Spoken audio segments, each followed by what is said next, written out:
Welcome back, guys. Episode 28 of the podcast. I'm joined with my co-host, Charlie Mack. Good evening, good morning, 28 whenever is you're listening mental. to this. It is, 28. Fucking flying through it. Yeah. As always, guys, if you are interested in stoves, log burners, heating your house for the winter, Yeah. it's kind of coming into summer now, so it's the perfect time to buy one, I would Yeah, say. yeah. Usk Stoves is giving 10% off to anyone who is a friend of the podcast. So just give them an email, walk in there, say, look, I enjoy the podcast. Yeah. Can I have a discount, please? And the postcode is NP40JL for anyone that would like to visit the shop and see what they got going on there. Yeah. Yeah. Well, it's a bit different, isn't it? We haven't got a guest this week. Yeah, It's a bit different to be just me and you again. It's nice though. It's Yeah, it's kind of what we started it. And there's a question later on of like, where do you sort of see the podcast going? And I'm like, I think as long as we enjoy it and just keep doing it. Yeah, And just keep going. It originally started as just almost an excuse to put some content out there and just Have a chat. Talk shit with your mate for an hour. Because when do you get to do this without everyone just being sat on their phones and actually having a conversation? Yeah. No, it's been, but it's been cool though, isn't it? It's been cool to have so many.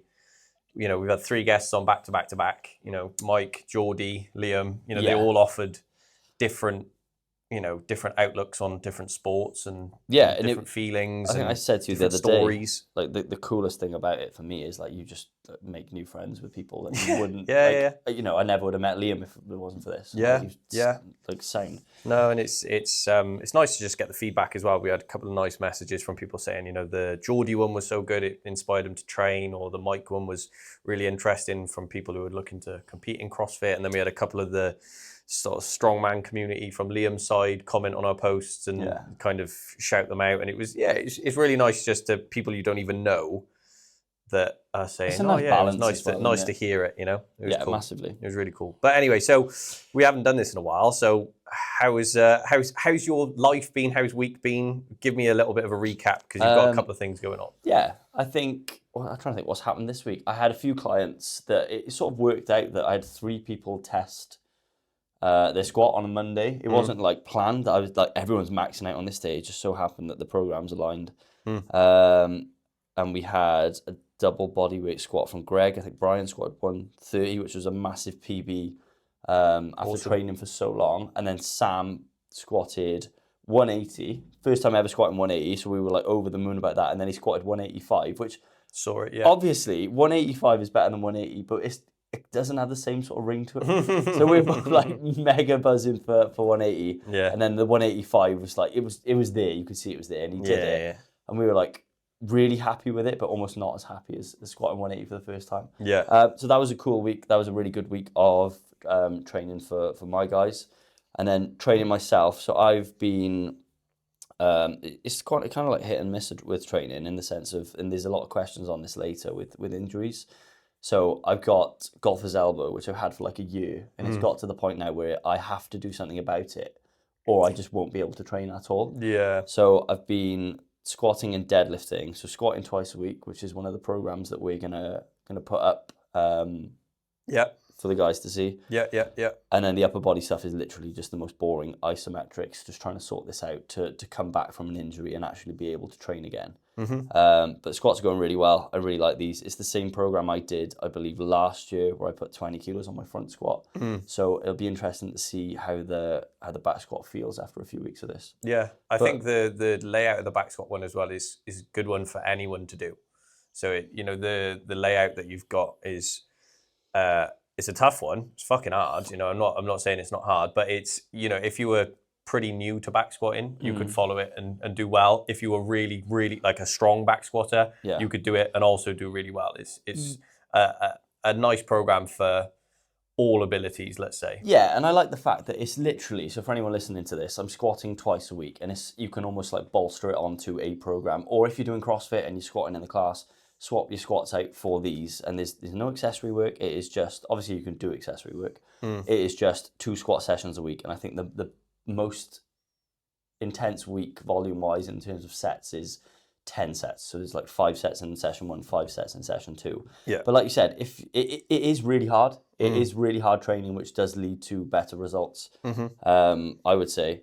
And if you are new, the volume will almost it will become easier as you get into it because Yeah, you get yeah. a lot stronger, a lot faster. Yeah. If you are stronger and more experienced, it's not too much to do, but at least you know what hard, heavy training feels like at this point, and you can get through it. And if you do get through it, when you get 4 weeks in, the amount of confidence you have in yourself because you've already almost you've got like rep PBs as you get into it. Like I've never done 4 sets of 10 at this sort of weight before, and it's it's 2 weeks in, so you think fucking hell, like I'm doing well already. I might not have got stronger. I might just have expressed more strength than I've had to before. But yeah, you feel good. Yeah, you yeah. feel good. Yeah. What about you? How's training? Yeah, it's been going well. The client side of things has been going really well. Some big numbers hit, and the 5-week challenge that I ran at the start of the year finished, which was really cool. And we had like a Saturday max out, and it was just great. Honestly, it was. I kind of can't commend everyone in the room enough for not only just sticking to a program for 5 weeks, which for a lot of people, it is a long time. And for most of them in the group, it was the longest they'd ever consistently done weightlifting for. So a lot of them were CrossFitters. A lot of them were new to it. Some of them hadn't lifted in a long time and they wanted to get back into it. But the results they had, there was lots of PBs in the room. Sam, PB, both lifts, who we were talking about then with his squat, he snatched a PB, clean jerk PB. Gareth, snatched a PB. I think Holly cleaned a PB and snatched a PB. Lee, she did both. Natalie, she did both. Like there were so many awesome lifts in the room. But it was more when I was coaching it, I wanted to take videos, to be honest, but there were so many things going on that I'm just useless with my phone and filming. And you just get kind of carried away with it. You're actually living it. There was people kind of like, getting in their own heads with certain lifts, and they would like miss it, and then they would have a really good go and make it, and the whole room was just like so supportive and erupting in cheers and claps, and this whole session was just good attitudes, sort of strong-minded people who went there for one reason, and you could tell at the start of the session everyone was kind of a bit nervous and a bit like, ooh, what's going to happen? This is going to be a big day or whatever.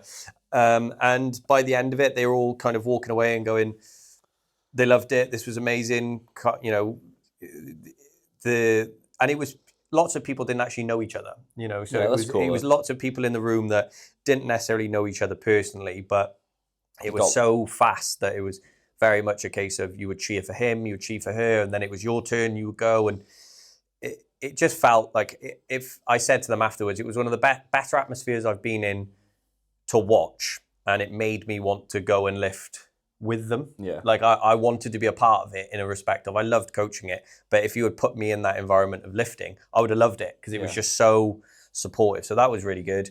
Did you have, sorry to cut off, did you have, when you said you had like CrossFitters doing it that were committing to a 5-week block of weightlifting, which might not have been something they've done before, did they sort of ask how to train alongside it, or was it? Yeah. So the reason why the block can be managed alongside CrossFit is the sessions were around about like 45 minutes to an hour long. Towards the end, they did get a little bit longer, just purely down to the sort of percentages starting to increase and people maybe needing more rest in between sets or whatever.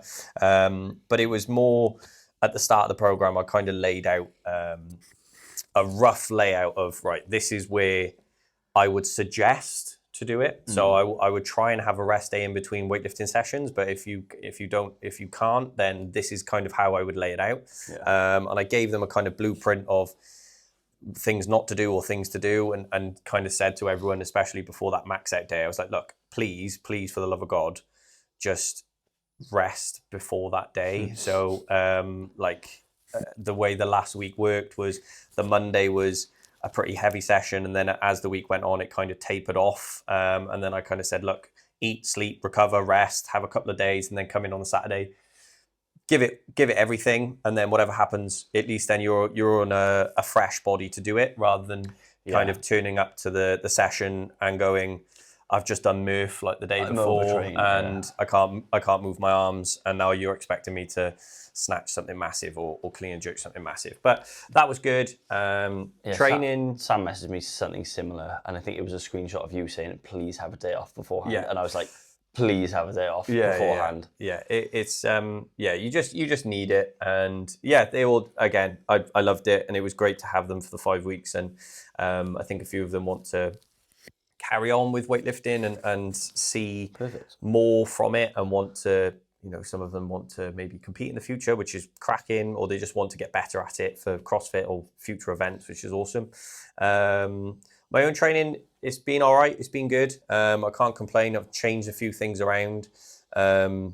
Just with motivation wise towards Olympic lifting at the moment is a bit dead. So you kind of like hit the biggest like goal you've had. Yeah. So it kind of left me feeling a bit sort of like empty in a way. It's so sad, right? Yeah. You work so hard and you hit the thing that you've been trying to hit, and then a week later you're like, kind of a bit bored. Yeah. now. Yeah. It's.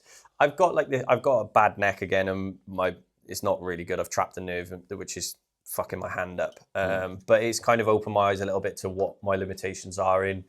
I need to sort that before I can really commit to anything, because I can't really do a weightlifting block without it flaring up. So at the moment, I'm just experimenting new things, doing lots of squats, introducing more like trap bar stuff, like jumps, things like that, just to have a difference. So then when I go back into weightlifting, I can try and have a different sort of gain from that, which will be interesting to see. And then it'll just give me something else to program for my guys and girls. If I can do it and go, this worked for me and I felt really good after it, then I can say, right, Sam, you go try these because this helped me clean better or snatch better or whatever. Yeah. But yeah, so it's been good on the whole. I cannot complain. There's little niggles, but it is what it is, kind of thing. Yeah.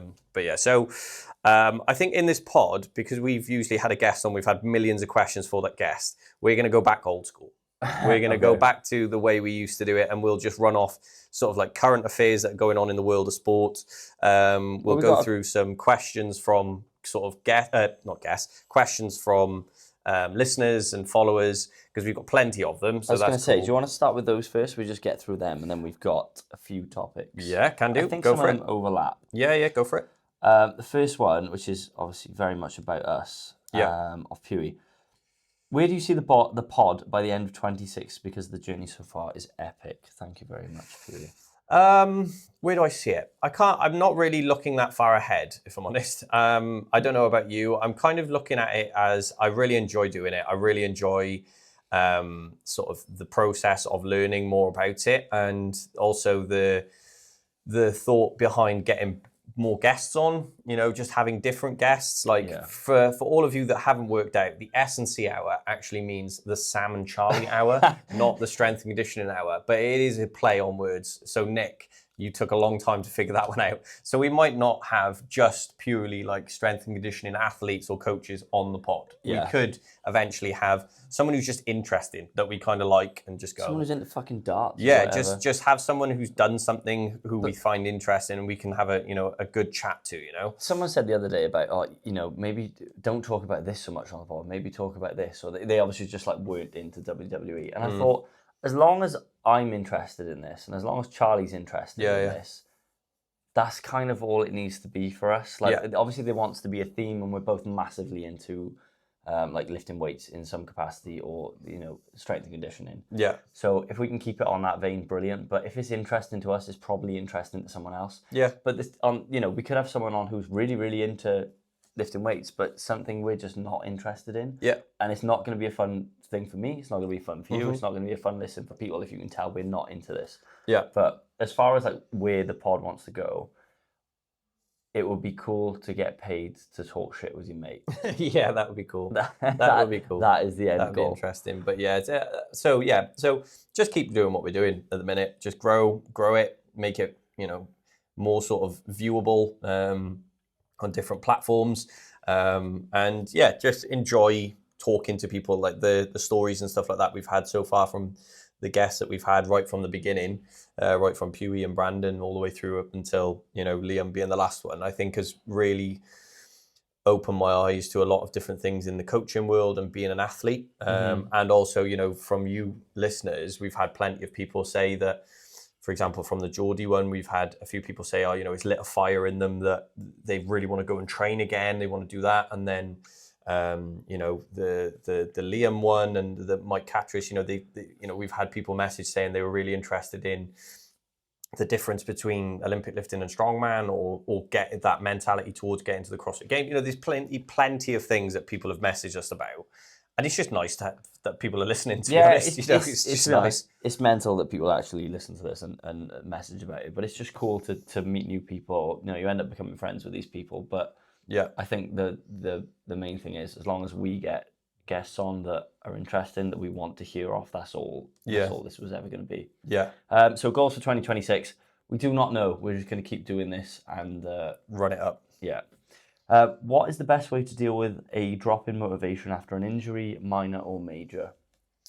I would say having plenty of them, and currently, while we're both going through them now, it's realizing that the work that you're doing right now isn't for now; it's for future you, and that future you will thank you when you go back to your original goals. So, if you've got an injury in the sport of weightlifting and you can't weightlift at the moment, just stepping back from that sport to do your rehab, to do your sort of foundation, like let's say building of strength. When you step back into that weightlifting space, you will be better off for it. It's all the stuff that you say you don't have time for during your normal session, because that time is spent snatching, cleaning, squatting, whatever.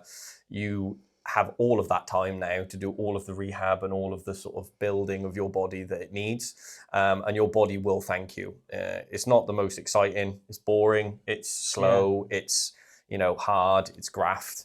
But the like you said it a couple of times, the time's going to pass anyway. So you might as well spend that time, building your body, rehabbing it, and then the future you in 6 months' time, when you're clean and jerking something massive, or you're snatching something massive, or squatting, or benching, or whatever it is, and you go back to your sport and you feel amazing for it, you'll be thanking your old self. Yeah, I think when Geordie was on, and he was on about when he hurt his wrist and he spent the time doing just building strength in other places whilst doing what he could with cleans, and then he came back and cleaned more than he ever had. Yeah. That was a good example. But I think an injury is an opportunity, and it's also a choice, because you get the choice to either decide, right, this is shit and this is boring, or I'm going to come out of this and I'm going to be more robust than I was coming in. Yeah. So it's an opportunity to work on the other things. So the two things I would focus on if you are injured is focus on what you can do around the injury. So if you've hurt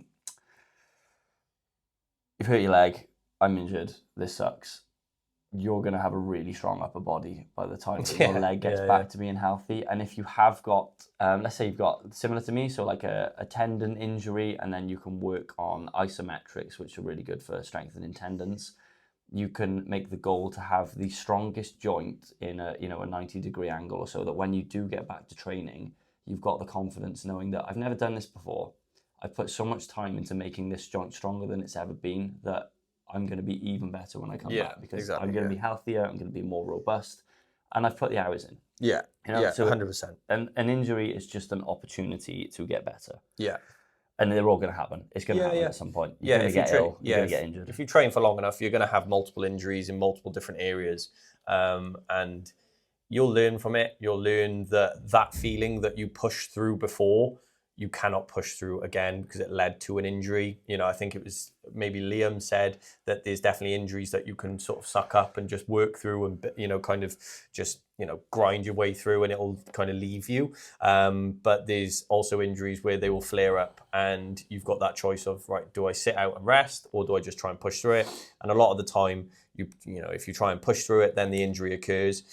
Later on in your life, you'll have that same feeling crop up through whatever movement it was, and you'll just know in that moment, right, stop now, recover, and I'll be okay. Do not go push through this. So it's just a big learning curve, really. It's very intuitive. Like some advice I was given before was, if you ever get, I think it was like, say you're squatting, and you get like almost a shooting pain down the front of your kneecap, and you think, oh, that wasn't great. Yeah. You can either stop and leave it, and this is the intuitive part of knowing if it's really bad or not, or you can just do another rep. And if the other rep feels absolutely fine, just carry on. Yeah. If you do another rep and it feels worse, or you feel like, right, this is something else, then you stop. Yeah, sack it off. But sometimes it's knowing when to test, but if you can test it and get something from it, then do that. There's another question on the same vein of injury. So, how to work back in from a knee injury on front squats or training in general. So if you've got a knee injury, how do you go around it getting back to regular training? So I've dealt with a lot of knee injuries with lifters, and it depends. I don't know what sport. Strongman. Yeah, strongman. Okay, Strongman so powerlifting. you're going to be doing strength-based stuff. You're going to be doing some explosive stuff as well. So it's a very similar kind of recovery, I would say, to Olympic lifting. First of all, I'd say go and see someone, get it diagnosed with what you actually, have done to the knee. If it's something really, really serious that you need, surgery, or if you need treatment for, that's your first sort of port call. Secondly, if it's not that major, I would say, I've written it down here, sort of first of all, just like monitor the pain at different movements during different movements and different depths before you start adding load to those movements. So people will injure their knee on a back squat, and then they'll say, right, okay, I'm going to go in today, I'm going to try and back squat with something light. But it might not be the load, it might be the depth that you're hitting that's affecting the knee, and the load that's affecting the knee. So you might get away with doing something like a box squat or a slow eccentric squat, where you basically slowly lower yourself down into the squat so the knee has more time to become stable and solid, rather than just flying into the bottom of the squat, bouncing out, and your knee is sort of going from a fully flexed state into a sort of rebound. So trying things like box squats first, slow eccentric variations of squats, or leg presses, so you can really sort of control the weight down with, again, a load that doesn't cause massive pain. Again, it'll just help you build confidence that the knee is solid enough to then go forward. Like you said there, with like ISO holds and stuff like that, of course, there's plenty of, YouTube videos on knee rehab, and you can do ISO holds, you can do your Spanish squats, you can do your banded work and things like that. Low impact stuff like that is fantastic for knee rehab and knee health anyway. So you can, get those in before you do any kind of big squats. I love to put on programs like primers, especially for, shout out Nicole, your client, Nicole, as well. She's been suffering with bad knees for ages, and she's coming out of it now, and we're doing really well. But we made sure that she's an Olympic lifter, but before we did any kind of form of Olympic lifting, we did lots of primer work. So before she even touched a bar, it was lots of sort of Spanish squats, isometric holds. What are Spanish squats? So where you would wrap a band around the back of your knee, and you would exaggerate the sort of, you would attach it to the rig in front of you. You would squat down, and it's slightly different to a normal squat, where as you stand up, you force your knees into the band, which forces your knees to lock out into that position. But it just forces a lot more blood through that area. And it's a great warm up for anyone who hasn't done it. Google it, YouTube it, and it's great. But adding primers in before you do your main lifts. And what we did with Nicole was we stopped her doing any sort of plyometric stuff when it was really bad. So when it was really bad, it was like, don't jump, don't land, like don't piss it off. Just do your foundations, keep your feet on the floor, build up nice and slowly. And then we started introducing, as a primer, some just gentle plyometrics. So it's before she does any of her Olympic lifting, we'll make her do maybe some box step downs onto one leg, or box step downs onto two. She'll do small box jumps, or something that will just warm her knees up, get them used to landing on the floor before then she goes into a snatch. Yeah. Cool. Yeah, go on. Yeah, I mean, I think Charlie nailed it there. I think you said everything that needs to be said. I would say massively get it diagnosed first, because sometimes, like you said, if it's a tendon issue, isometrics, eccentrics are fantastic. If it's something that is a bit more sinister and it needs addressing surgically, obviously, if you have to get the surgery done, get the surgery done, and then it's going to be a case of, right, you can't squat your way out of that. You have to rest it. It might look like walking. It might look like you're bedbound for a week or two. It might look like walking, a sled backwards or something. But get it addressed first, because there can be injuries that where you feel the pain isn't actually the issue. Runner's knee is the biggest example of this. So there's a pain you get in the outside of your knee. I forgot the actual term for it, but runner's knee is the main one they call it. And it isn't from your knee at all. It's from your IT band pulling from your glute medius, which is a tiny little muscle above your hip bone. And where that is weak, every time your foot hits the floor, you're absorbing it where your IT band is pulling on the ligaments on your knee. So you feel knee pain, even though there's not actually anything wrong with the knee joint. And that can be a big case. A lot of the time, you're feeling patella issues because your quad is tight, things like that. So get it addressed first, and then, it's 2026. You can put what pain you've got or what issue into ChatGPT, and it will give you an immediate response, which is very, very accurate and very, very good. And like Charlie 100%. Said, YouTube Squat University is one of probably the best ones I've been on in the past when I've had hip issues. Yeah. There's just a wealth of knowledge out there that you can delve into. But playing around with stances as well on squats, on leg press, on leg movements. So if you've got hip issues, going more narrow in the stance usually works better. If you've got more ankle or knee issues, going wider in the stance of a leg press, so moving your feet way to the top of the pad, or a box squat, you can put your feet wider, use a lot more hips, and essentially the less knee flexion you get, so the less of an angle your knee is at the bottom of a squat or sitting at the bottom of the box, the less stress is going to be through the knee. So you're still training it, you're still getting some blood to the area, which is usually a good thing in the sense of recovery. Ideally know what is going on with the issue or with the knee, and then work your way back to it. So sometimes there's a little bit of pain management where like a 3 out of 10 is fine. Absolutely, yeah. If it gets to like a 6 or a 7, then you've overcooked it a little bit. Just pull back. Yeah, and also don't rely on knee sleeves and knee supports.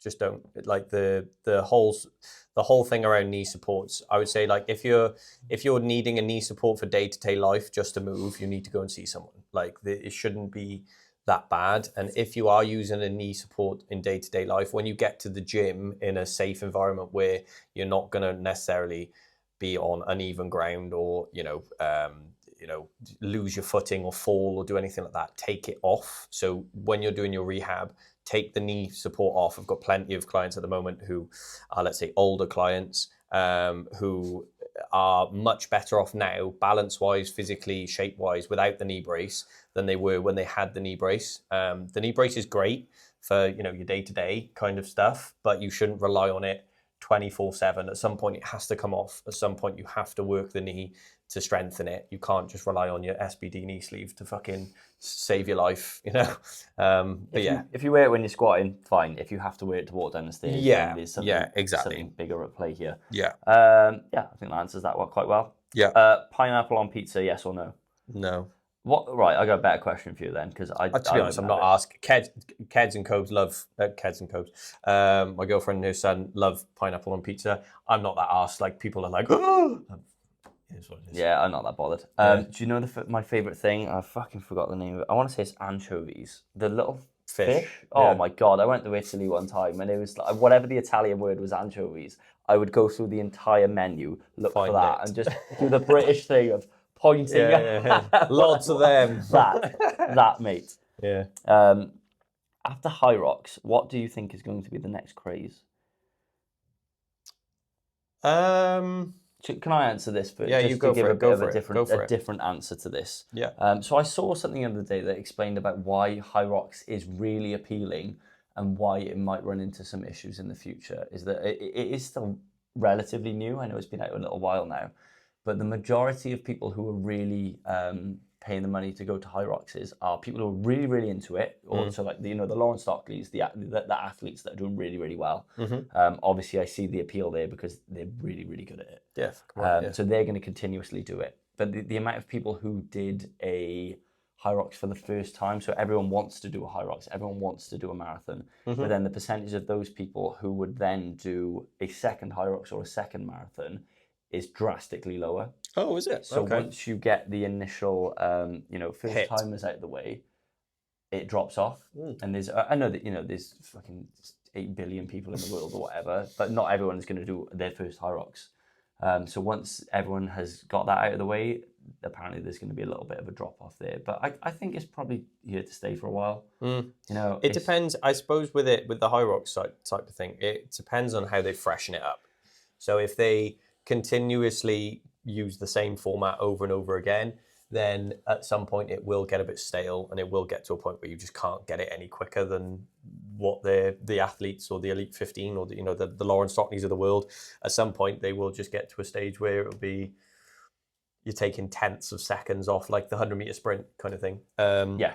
But obviously the 100-meter sprint is here forever and will stay far longer than High Rocks. I imagine so, yeah. Yeah, but the High Rocks, I think, has got a few options in terms of freshening things up and changing maybe a station or adding a station or taking, like do a sprint High Rocks. Heavy High Rocks or longer High Rocks or double High Rocks or, just some crazy shit that they'll post and, people will have to deal with. I think they'll have to do that. It's like, do you remember that game Fortnite? Yeah. So I probably played that 10 years ago. Remember that game Fortnite? But this is what I mean. We're old. The most one of the most popular games of all time. Remember that game Fortnite? It's fucking old, man. But the point I was going to make is they brought Fortnite out and it was really fun, and then they had to make new expansions for it and change the game slightly to keep people interested. And I don't know if it's going to be the same thing with High Rocks. Like you said, if they did like a heavy High Rocks. This guy was in the other morning pushing a sled that looked like it weighed 4,000 kilos. Yeah. And I was like, this would really change how it would work, because you could be a very, very, very good runner. And the people that are really good at High Rocks at the minute, like the world record holders, are not big, strong guys. They're strong compared to normal people, but they're not pushing 1,000 pounds on a sled. Yeah. So if you had a much bigger wall ball, a much bigger sled, all these things were a lot heavier, I think it would massively change how it looked, and it would open it up to other people. Fucking 20-kilo wall ball. Yeah, you know what I mean? Like 100 of those. So you can take the run slower, and then you've got to throw this cannonball at the target. What are your views on refueling correctly in between events at a CrossFit competition? That's you. That's all for you, mate. Okay, let me rebuttal that again. What would you normally eat before a weightlifting competition? Just all the kind of normal stuff that I think we've touched on it a couple of times actually, and it's interesting to hear in both settings from we've talked about it, and we talked about it with Mike Catras as well, and it was just very, very similar, like very bland, kind of the usual foods that you would normally eat, carbs, just getting regular meals in and not sort of overfilling. The most important thing I learned, where I kind of had an epiphany once where I went to a competition, and every weightlifter in the world does this.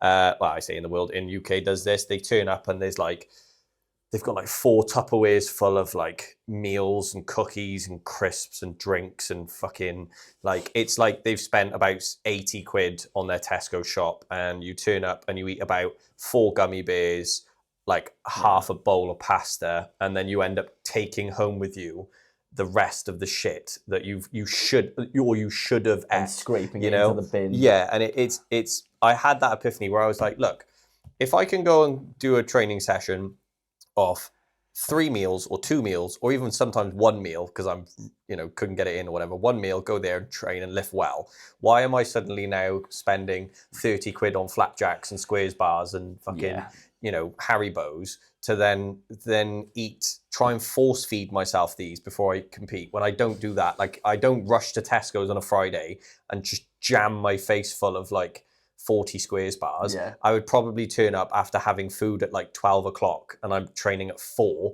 and then I just train anyway. It is what it is, you know? I think the repeating theme in this, when we spoke to Liam as well, and I really liked speaking to Liam because he was smart as fuck, is don't change anything. Don't do anything you wouldn't normally do. Don't, you could take more caffeine on the day, but you almost want to test it beforehand. I was literally thinking in my head then, just test what works for you in the gym rather than on the day. Don't go banging yourself full of loads of caffeine in between snatch and clean and jerk, and shit your pants. it actually have the opposite effect on you, and you end up clean and jerking and passing out or something like that, Yeah, I think High Rockers do this quite well, to be fair, in the sense that they run simulations, so they can test on a Sunday, I'm going to eat this beforehand, I'm going to test it at a similar time I'm going to be competing at. But massively heavy on carbs throughout the day. Again, carbs that you get on with. If you've got a workout coming up, depending on the workout, if it's weightlifting, I could definitely eat a lot closer to it than if I was doing a really, really gassy Metcon like Fran, something that's really fast and spewy. Something that makes you want to throw up. I would, what did I have the other day? A banana an hour before training and a glass of orange juice, almost while I was training. Felt absolutely fantastic. I wasn't doing anything so intense. It was general strength and conditioning. I did both of them. and I felt fine for it. You know? So don't change anything too much. I asked someone the other day. So this girl came into class on last Tuesday. I was like, you look a little bit more tired than normal. Like, have you eaten? She was like, oh, I had like breakfast this morning, and this is 6:30 at night. And I was like, okay, maybe try like a banana or something on your way to the gym, and it will help you. And the next week, I said, have you eaten today? She went, yes, on my way to the gym. I said, what did you eat? And she said, I had a pork pie.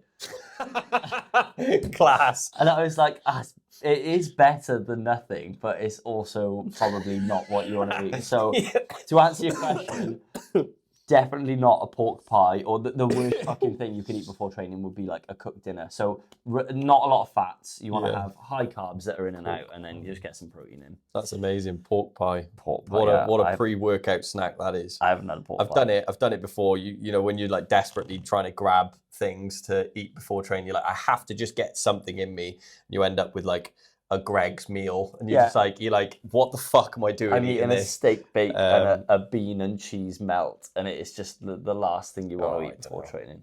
I think that's probably it from the questions. Well, this one actually, because it feeds into our topic that we've actually got. Yeah, we've got current affairs in the S&C world at the moment. So what I will say is the Winter Olympics are on and the Six Nations, and I have not had time to watch any of it, and all I want to do is watch the ice hockey because.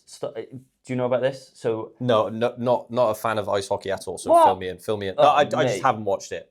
You play ice hockey, mate. They'll fill you in. Yeah, exactly. Yeah. They so basically, when you compete in the Olympics, so if you're a boxer like Amir Khan, Anthony Joshua, they all were amateur boxers in the Commonwealth or in the Olympics, and then you go professional. You get your pro contract. Yeah. So from what I've heard is the NHL, the National Hockey League, they have allowed the professionals to play this year. Whatever deal it is. I don't know if they get to choose or the Olympics get to choose, whatever it is, but the actual professional hockey players are playing this year. So you've got Canada, who are usually like okay at sports. Yeah. It is their national sport and they fucking love it. So all the pros from Canada are playing. America, Scandinavia, Russia. Okay, so it's like they've got their A team for their country, similar to like basketball where it's like Team America is like the All Stars. Yeah. I think I said Russia. I think Russia is still banned. Still banned out of it, is it? Yeah. So I'm really looking forward to watching the ice hockey, actually. So Abby, if you're listening to this, set some time Give aside. me the remote. It's Valentine's Day Sunday or Saturday. Let's watch some ice hockey. Let's watch ice hockey and have a steak. So right, go on then. Right, so we'll talk about a couple of things. So I want to talk about a topic with the Winter Olympics as well, actually. So we'll do that now. Fuck it. Right. So have you seen the skier Lindsey Vonn? She crashed. She's 41 years old. She crashed recently and like in spectacular fashion snapped her leg. I turned it on the other day as I presume it was her being airlifted out. Yeah, it was a massive crash, to be fair. And so Lindsey Vonn, I've got some of her, let me get her, there you go. So she's a 41-year-old skier. She's she's got 3 Olympic medals in the sport. Now, again, I do not claim to know anything about downhill skiing or skiing. There's like different categories for it, but I just wanted to touch on a topic that kind of kept getting fed onto my Instagram and into the comments of should she have competed, right? Because she had recently ruptured her ACL on the 30th of January. So she ruptures her ACL in the crash at the World Cup race in Switzerland on the 30th of January, but was kind of determined enough to say, fuck it, I'm still going to compete, right? Now, the question that I kept getting asked on my Instagram was, should she have competed? What do you think? Right, let's just put it in perspective. She's 41. She's 41. She's got 1 gold medal at the Olympics and then 2 bronze. She's probably not going to compete at 45 in skiing. I don't know the life expectancy on like careers in skiing. I would presume this would be her last time. There's a saying, in training, you listen to your body. In competition, you tell your body what to do. And I think it was just going to be a case of, right, strap it up and hope for the best. And obviously, like, the worst happened in the sense that she's injured and had to be fucking airlifted out of there. But what was her alternative? Just go, right, this is my last hurrah. No, I'm not going to because I'm injured. Like, you're going to just show up and have a go. I think Yeah, she's probably fucked herself up a little bit, but I think if she didn't, I think she'd look back on it and she would always regret it. And Well, it's you've left that whole chapter of your life under a what if you don't do it.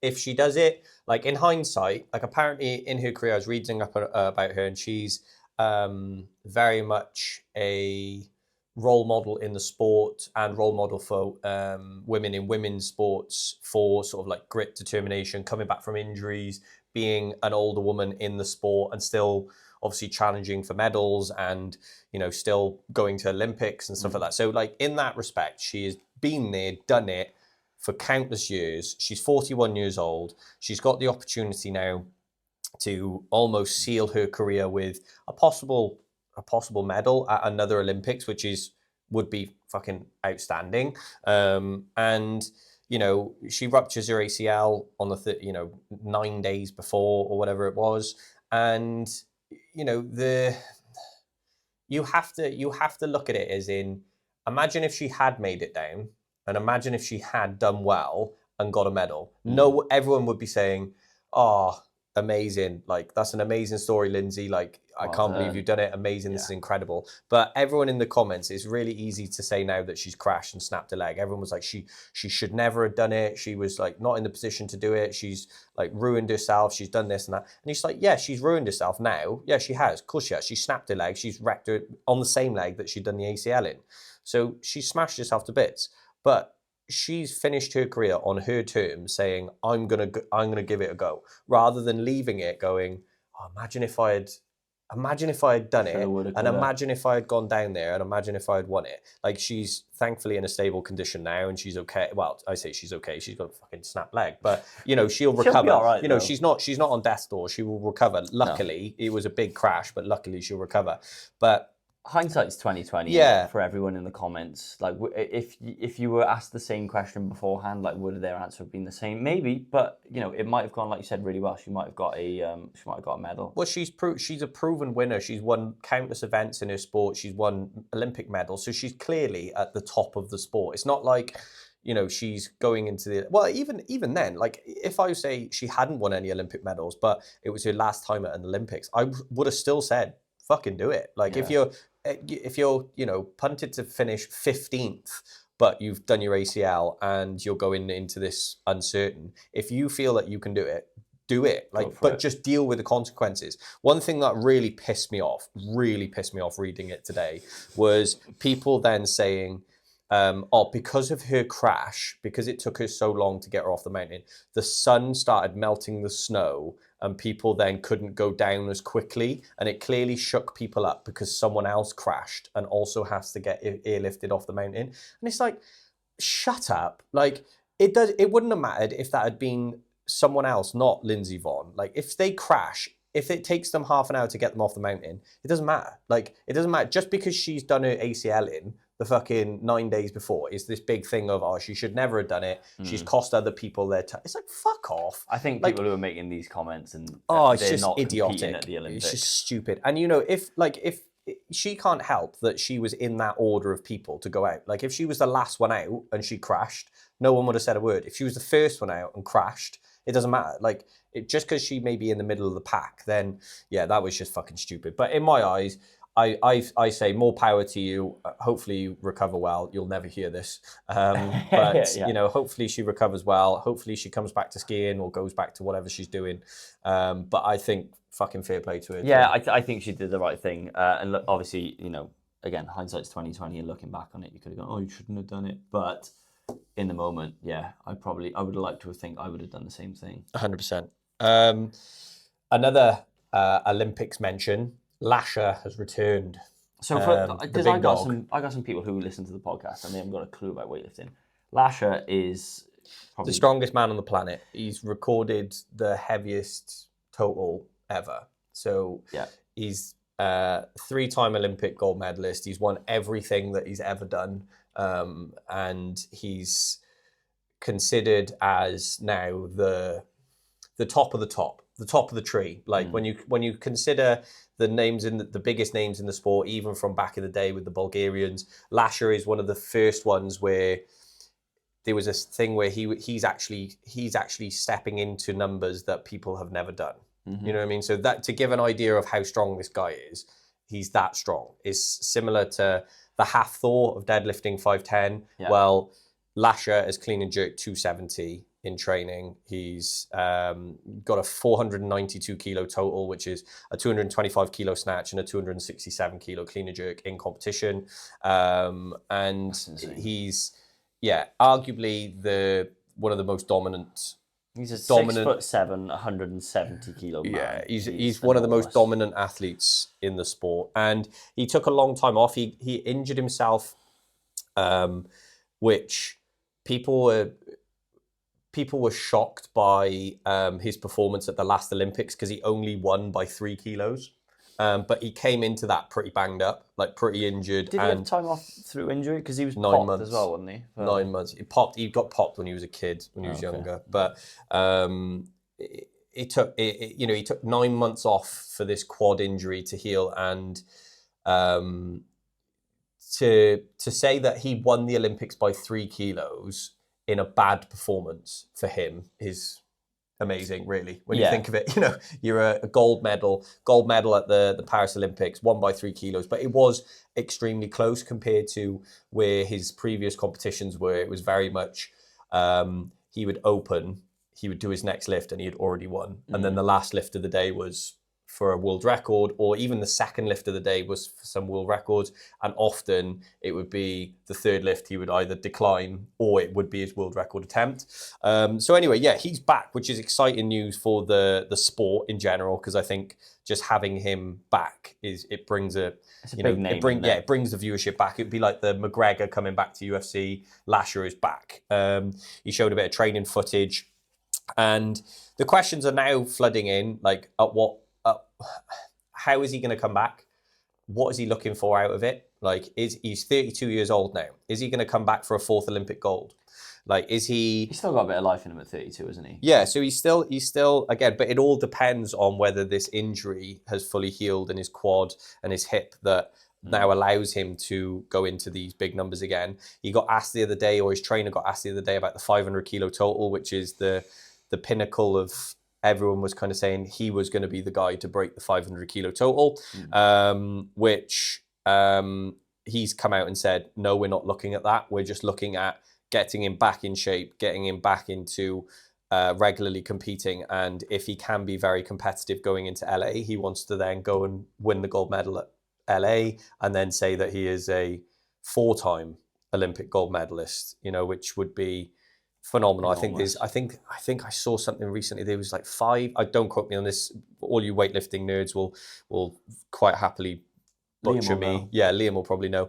I think there's only like five weightlifters ever to get that same honor. So if he goes into that, he's again just incredible. Who's the guy that there was a wrestler this year and he retired, and I think he had 5 in a row gold medals. Oh, was he Greco-Roman? Colombian guy? Cuban. Yes, he's a fucking huge guy. He's enormous. Yeah. So 4 in a row is insane. But I think for us watching it as fans, like, we're not in the training hall. No. You don't know what he's lifting. You don't know how he feels. You don't know any feedback. You want to. I want to see it because it's just insane watching someone snatch, a very good deadlift. Yeah. But you don't know, and it's usually the case when people come back from an injury that it's sort of there, and they're never the same. Yeah, it reminds me of watching Ilya and like Liu Xiaojun. Like, they left the sport as absolute giants in the sport, like heroes to lots, and they still are. Like, don't get me wrong, like, fucking hell, who am I to downplay their comeback? But when they did come back, I remember watching things, and Ilya was such a dominant champion, never lost, just won everything he ever did, and then came back into it and would be finishing like 8th. And you think, oh no, like that for me, I really wanted him to come back and start smashing bits. But the people at the time, he had like a prime Tian Tao, he had, people who are still winning things now. They were in their prime, and he was coming back into the sport, and he was already like 20 kilos behind them in the clean and jerk. And it just, for me, it was like, oh no, I don't want to see this. I want to remember him for as he was. Yeah, for those groundbreaking lifts. Same with Liu Xiaojun when he lost all the weight and then came back into it. I remember watching Liu Xiaozhen training footage, and he'd be snatching like 90 kilos, and me and Tommy would be messaging each other saying like, this is the first time ever that we could snatch more than fucking Liu Xiaozhen. And it was like sad because he snatched like 170 plus kilos, and you're like, oh, you're watching him struggle with 100. And it's just depressing. Like father time is always the winner. It's like when you see people fight past their longevity in their career in mixed martial arts, and you're like, oh, this isn't the same. This isn't the same person that you grew up watching, and you wish that they would just go out on a high. Yeah, and you got the thing that he's you've got in his category now. You got Lalian, and the other one is Ali Reza Yousefi, the Iranian weightlifter, who is, I've wrote it down, I couldn't believe it, in Lasha's weight category. He's 22. I was going to say. He's fucking 22. He looks 40. Ali Reza Yousefi is an absolute freak. He's built like a fucking cannonball, and he moves like a cannonball as well. It's the most explosive thing I've seen.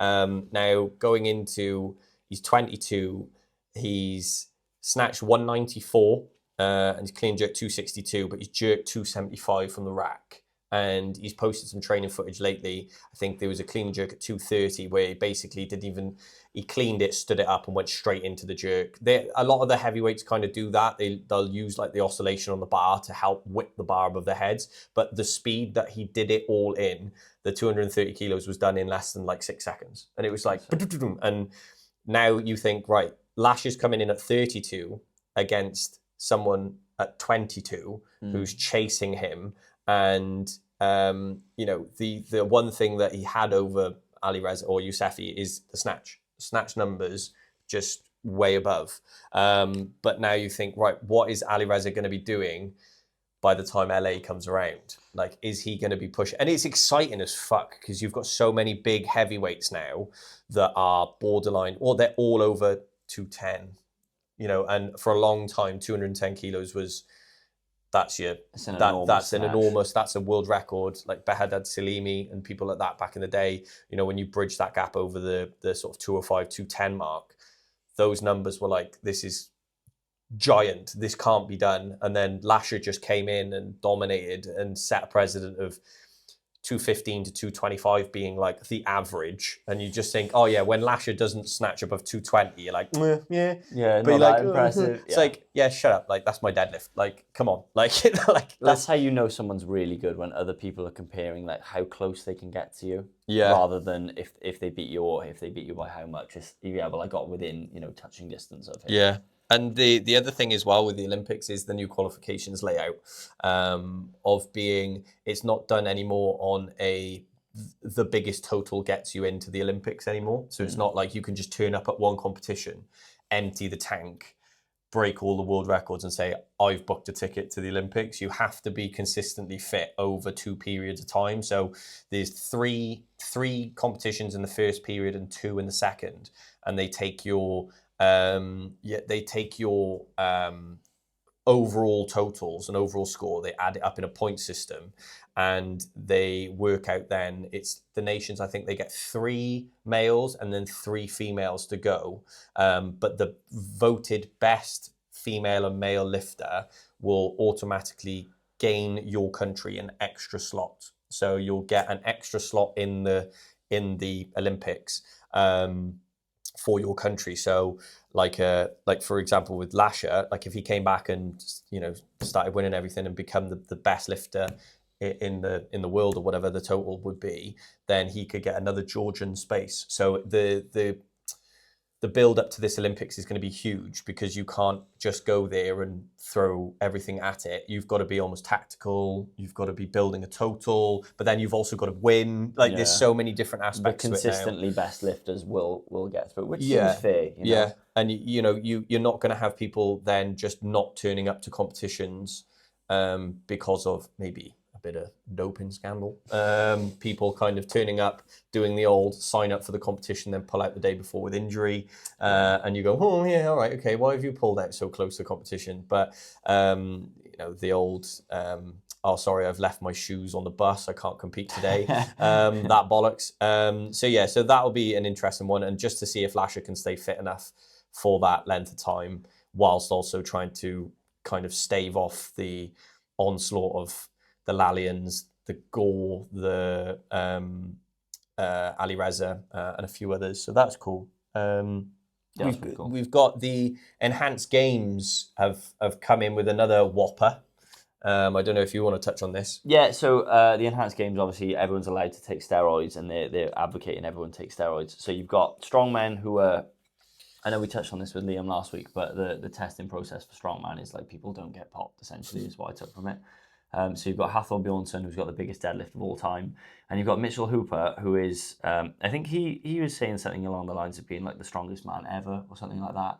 But I think they were classing him as the best strongman ever because of the overall event base that he's won. Like, he's dominant in all areas of it. Yeah.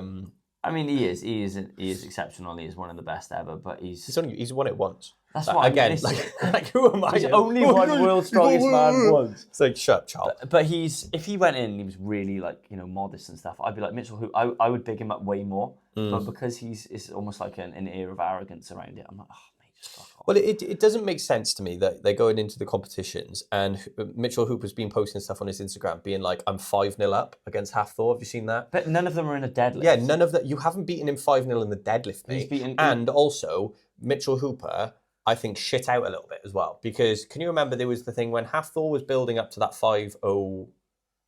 What did he do? 5:05? 5:10. No, the first one. First deadlift he broke. 5:05. 5:05? Yeah. Right. So when he came out and said, I'm going to do that, Mitchell Hooper also said, because we mentioned it on the pod, I was looking back, we mentioned it on the pod, Mitchell Hooper called out Hafthor and said, right, okay, I'll meet you on that number and it'll be whoever does it first and blah, blah, blah, blah. And then he started posting his training footage of deadlifting, obviously phenomenal weights. I think it was like 400 and something odd kilos, 450, 460, whatever kilos in a gym. And from that lift, I think we even said on the podcast, there ain't no way. There ain't no way he's beating Hafthor. Like, the way Hafthor's moving 500 kilos, you ain't beating him. And I think this whole hype up, they're trying to create this narrative, again, very similar to, which works, clicks work, to Misfits and YouTube boxing. And, you sell a story, don't you? You go, oh, there's clearly a rivalry here, let's sell it. But saying you're 5-0 up against someone in a different sport is a bit mental to me. Yeah, I think Hafthor put a similar thing up of you're not actually 5-0 up, and it was the deadlifts from these competitions, which is specifically what they're competing in. And then if you look back over it, like if you really wanted to work out like the strongest man or the best strongman of all time, like Hafthor Bjornsson in 2018 was just unreal, like untouchable. Yeah. So I will watch it because I want to see what happens, but I do have a favourite in this, and I want to see Hafthor win. Yeah, I just want to see what Hafthor can actually do. Like, also, for people who are commenting under the post being like, oh, he's going to deadlift 1 million kilos now because he's on steroids. If you don't think Hafthor and Mitchell Hooper were on gear before this, like, I don't know what to say to you. Do you think they'll take more gear? Because it's not like they were under any sort of regulations beforehand. I don't know. It'll probably be more precise towards...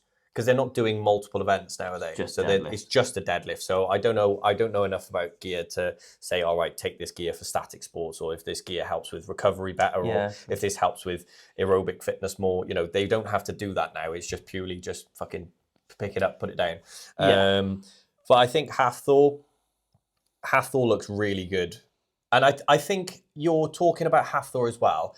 Hafthor is just technically better at deadlifting than Mitchell Hooper. He's just technically a better deadlifter. He's built for deadlifting, but he looks like a deadlift. He looks like a forklift when he deadlifts. There was this argument the other day about, I think Eddie Hall had it about taller people having a harder time deadlifting. Yeah. And he was like, no, it's bollocks. No. If you're bigger, you've got a bigger frame, you can add so much more muscle to it, so you're going to deadlift more because you've got the chance to lift more weight. Like, a bigger muscle is an opportunity to be a stronger muscle. Yeah. Speaking of deadlifters, Colton Engelbright, in one session, so he pulls sumo, and he is a powerlifter, and he's a very young man still. So he pulled 470 with straps for four fucking reps. So basically he did, he squatted for 4 reps, he benched 4 reps, and he deadlifted 4 reps, bigger than the biggest total ever for 4. And then after he did 4 reps at 470, he took his straps off and he pulled it with a hook grip for 1.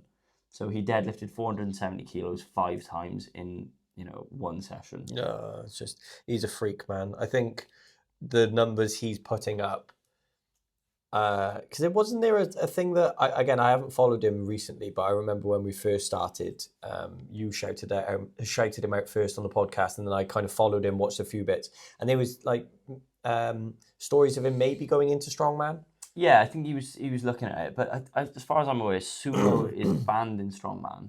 Oh, is it? I don't know why. I don't know the idea behind it, but I think if he was to have a crack at the heaviest deadlift ever, he would do it. Pulling sumo with straps, he would do more than 510.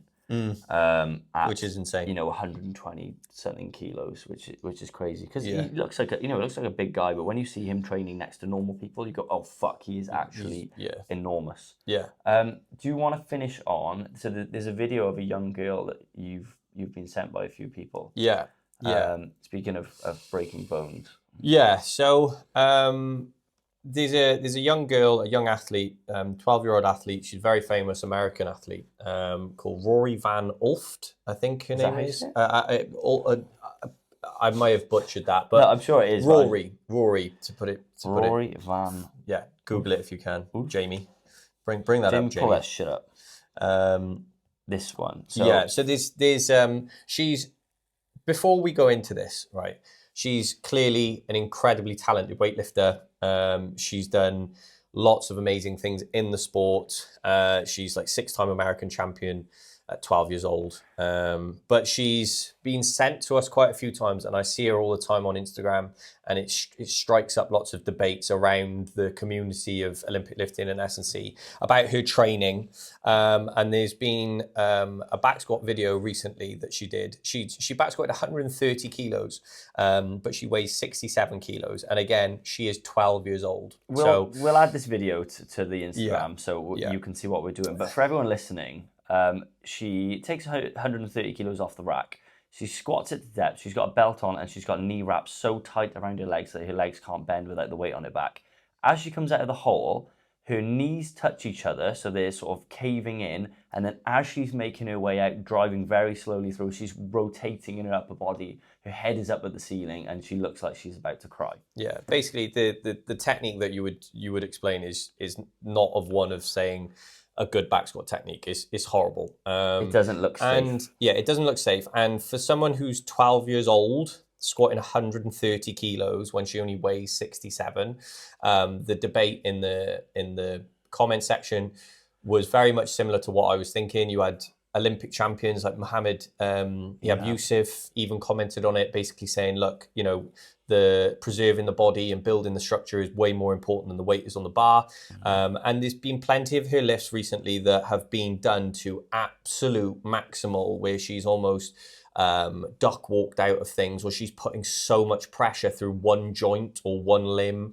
And in lots of cases as well, bringing her to tears. And first of all, this isn't me digging at her. I want nothing more for the youth of today to become weightlifters and become Olympic lifters. I think is absolutely incredible for someone that age to be dedicated enough to become an Olympic lifter. It's a fucking horrible sport. It's monotonous, it's boring. And for a 12-year-old to really want to do it and have the attention span to do it, it's fucking phenomenal.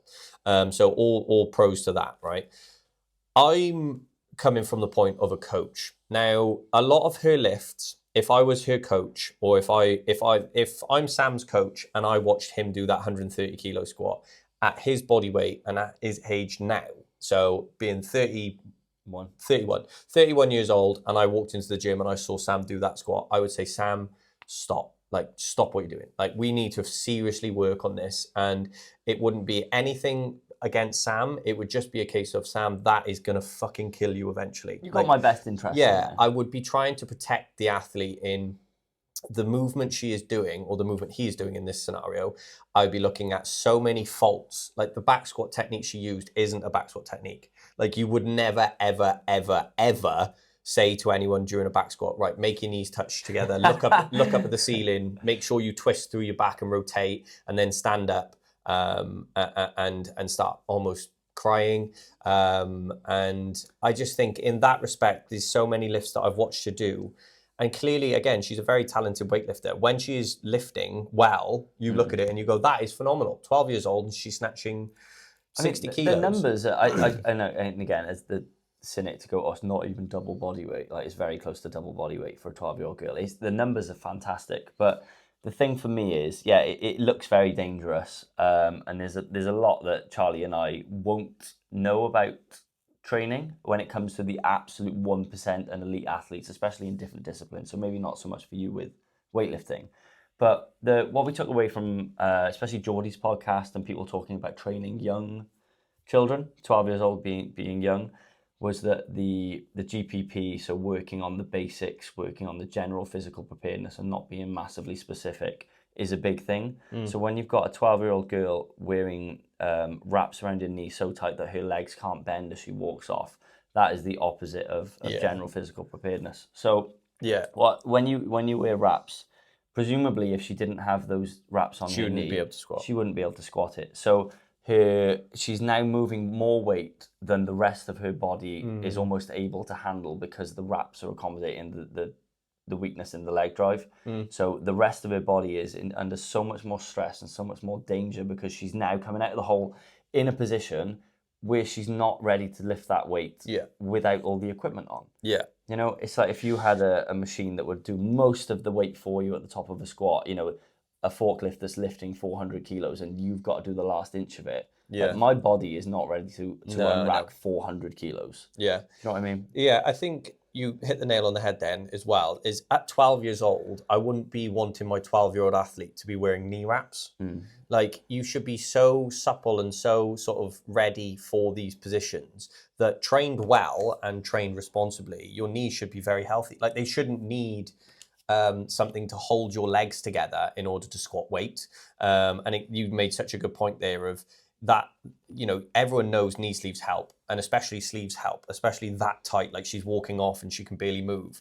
You know, you're not squatting that weight on without them. So, no, you know, why are you doing it? Like, the other thing for me as well, at being 12 years old and being a really, really talented weightlifter, so as she is, you're going to improve year on year, month on month, just through general training, general sort of Olympic lifting training, but also how you develop. So how you develop as a woman in her case, every year she gets slightly bigger, or her joints, you know, strengthen, her tendons, her ligaments, her muscles get bigger. Like, she's going to see new numbers anyway. And the correlation between the numbers she's hitting and what her body can actually give her at that present time will match up, and they will marry up, rather than trying to achieve something that's way above what her body can capably do in a solid structure by adding a belt, adding fucking 2 pairs of knee sleeves on and wrist wraps and things like that. Like, she doesn't need that. In 2-3 years, she'll be at those numbers and way above them naturally. And I think as well, you touched on, you know, maybe not knowing the 1%. Like, I can't claim to say that I've coached an Olympic level athlete who's, you know, won national games and stuff like that. Like, I can't, because I haven't. But what I will say is I have coached lots of athletes, and never once have I sacrificed their technical output for the weight on the bar. So what I wouldn't do is say, for example, right, make you lift that at a detriment to your technique. So as soon as your technique breaks down and becomes a point of you are now sacrificing all you have learned in the sport to try and force a weight, I wouldn't do that. I just wouldn't let that happen. It's just not worth it. And especially as a not even a teenager, you know, a child with such a potentially positive trajectory in terms of training, the one thing that will keep you from getting better year on year is a devastating injury. And I think she's very close. I hope she's not. I hope we're wrong. Yeah, no, and I hope she goes on to be the greatest weightlifter of all time. Yeah, like, yeah, we talk about these things, and we're talking about them just because I've been sent it so many times I've been sent it by someone who doesn't weightlift, I've been sent it by someone who does weightlift, and I've also been sent it by 2 coaches. And the coaches wanted my opinion. The person who was just a weightlifter also wanted an opinion, saying, like, she's actually a mum and she's got kids that want to get into weightlifting. So she was like, look, I'm watching this. I don't really understand what's going on, but I can see that she's not squatting like she's seen people squat, you know, And or if she's lived, and she's got the kid that in the background who's saying, I want to Olympic lift. So she just wants a Not bit of that. help. Yeah. Yeah. And, you know, we're definitely not having a go at a 12-year-old. What I am having a go at is her coaches. Yeah. Like, there's a video of her strict pressing, and her back is literally in half. And that for me, Standing yeah, bench press is how you describe she's it. leaning back so far that her back is arching like crazy. And every time I watch that, I just think, oh, there's going to be a time, there's going to be a point where something happens. And I pray to God that it doesn't. Like, I really hope, like you said, she becomes the next fucking, you know, Olivia Reeves, and she's incredible and she wins everything. I hope she does. But at that age, performing those lifts, I just can't see what happens by the time she's 22. Well, there's a video You know, of 10 her, years, you know, 10 years old. 11 years old, clean and jerking, well, looks like 80 kilos on the bar. She's got tape all the way down her shin, on the top of her knee, around her ankles. You're like, what? Why is this there? This shouldn't be a normal thing for an 11-year-old to be plastered in tape. And I know the training is hard on the body, but I feel like she is driving a 40-ton lorry over a 20-ton bridge, and at some point something is going to break. What I meant by the Charlie and I not knowing everything is that you might see videos of elite Olympic athletes. I posted one before about the hurdler. So they've got a Smith machine with a trap bar on it, and he is essentially bouncing 400 kilos up and down. So you're watching it, and you can understand the principles behind it, but there's certain things you look at and you go, what the fuck is that? Yeah. And it is just the minutiae of the 1%. Yeah. I think, though, when you even look at that from like a coach's point of view, when you posted that, you can see him, like, he's like bouncing up and down, like, what's that, 400 kilos? It's something ridiculous, wasn't it? And he's like bouncing up and down. And I watched it and went, what the fuck is he doing? But then as soon as I realized that he's an Olympic athlete, the shapes that he was actually getting into to hold that weight was like, his structure looked solid enough to actually lift it. And you could look at that as a coach and go, right, he's solidly structured, he's moving that weight. And I don't know the reason why, but I'm guessing that because he's doing it so well, that there is a reason. And then as soon as you go into the research and go, right, okay, it's because of this, it's because of that, it's because he's this sporting, he's this athlete, you go, I see. It makes sense. What I didn't look at him doing was I didn't look at him do that, and his shape was all to fuck, and his body is like sort of contorted, and he's bouncing up and down. Because if he had done, I would have been like, what the fuck is he doing that for? And he's going to kill himself in a minute, you know? But it's when you've got the untrained eye, like a mother looking at this going, oh, that doesn't look good. Like, I don't know the fucking first thing about golf, right? But I can tell if someone hits a ball well or if they slice it. You know, I've got no interest in it, but I know what looks safe. I know what doesn't look safe. Yeah, I think, this is a conversation to be had, I think more towards to her coaching staff, whoever that is. That's what I was going to say. I want to know if they've got other athletes that have done really well and they've safely because they probably do, and they're probably a part of the American setup. And again, you could say, Charlie, who are you to have an opinion on this? I'm having an opinion because lots of people have sent it to me to talk about it on a podcast. Like I said, like, Rory's never going to hear this. It doesn't matter anyway. But in terms of to the mother who sent it to me asking, should my child be doing this, is no. My overall thing of a 12-year-old, doesn't matter what level you are, is to enjoy the sport. And if you're crying after every set you do, you're clearly not enjoying it. I know she posts things about things like, you know, never give up, lots of inspirational quotes, and it is fantastic, but she's 12. Like, you're 12 years old saying never give up. You've got the rest of your life to have that mentality. You are not going to win the Olympics, the Senior Olympics, at 12 years old. Yeah, you are going to fuck yourself by the time you get old enough to compete at that level and look at all of those amazing quotes that you've said.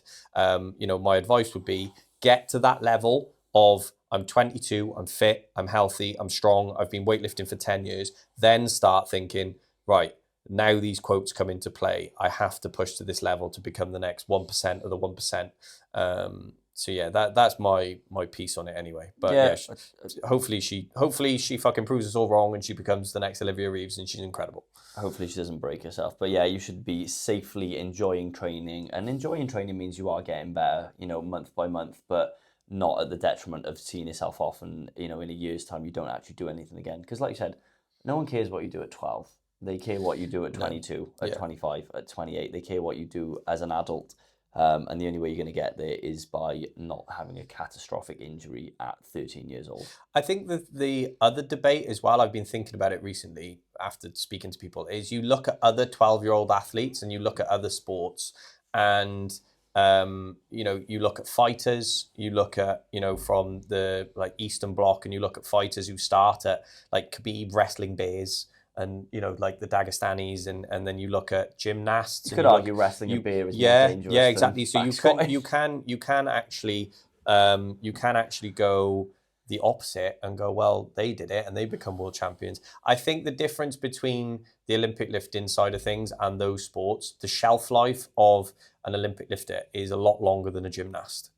You can be Olympic lifting well into your late 30s and still be going to Olympic Games and still be pushing for big numbers, because your sort of peak in the sport happens later on in your life.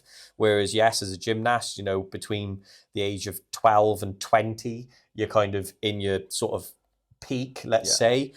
So I get that, push that hard for that period of time, because you're going to be done by late 20, like early 20s, possibly middle of the way through your 20s. So I get that you need that exposure then and there, but the way that you get exposed to it as well matters. So maybe, yes, Khabib is wrestling a fucking bear, but I don't think that was genuine training. I think that was a bit of fun more than anything. Yeah. But I think the way that they trained would have been to his level and to his discipline, and to teach him techniques and teach him movements. But you could argue though that that's not even the I hate the word optimal, but the most optimal way to train, because it's essentially, again, like the meat grinder, where you will put these athletes through this brutal training, and everyone doing that training will not be a world champion. Some of them will just get spat out, and they won't do anything.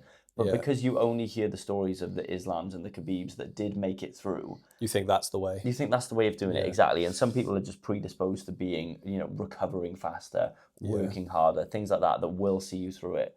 As opposed to if you've got a program and you don't have the 1% of people, but if you have 60% of people who do this program will become elite, that's a pretty good fucking program. Yeah. I think another thing as well is if you're 12 years old having the same aches and pains as a 32-year-old, you're doing it wrong. Like at 12 years old you should be able to wake up, get out of bed, spring downstairs, jumping around, being a kid, doing all these things. If you're waking up and you're going, fuck me, my knees are in bits, my elbows, my back, like you are way too young to be dealing with that amount of pain. Like if you're dealing with that at 12, wait until you're 32. Wait until you've got no knees and no back. Do you think 50-year-olds say this about us? Yeah, probably.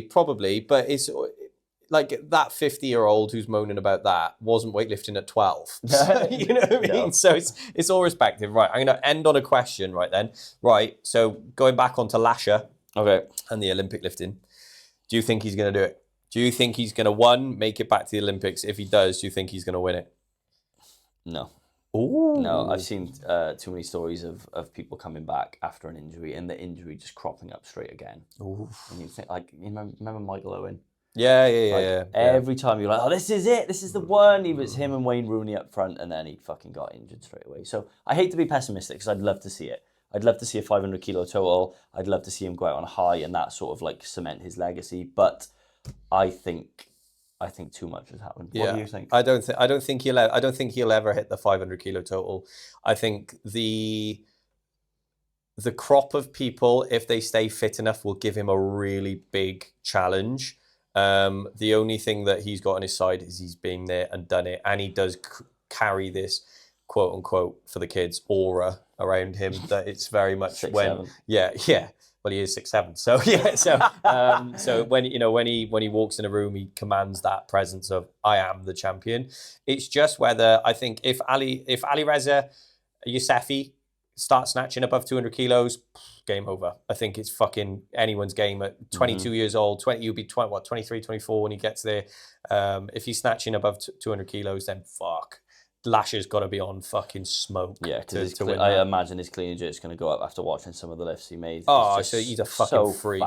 Can we end on a question actually that we were going to bring this in 4 guests because it'd be interesting to see who they would want to see on there. So if anyone listening to this wants to answer the question, please just comment on Spotify and let us know. But Charlie, who would you like to see on the podcast? It could be your mate, but who would you want to get on? Realistic guest? Yeah, I think because Or like Conor McGregor. I was going to say I was going to say John Cena, but I don't think he's listening to the S&C.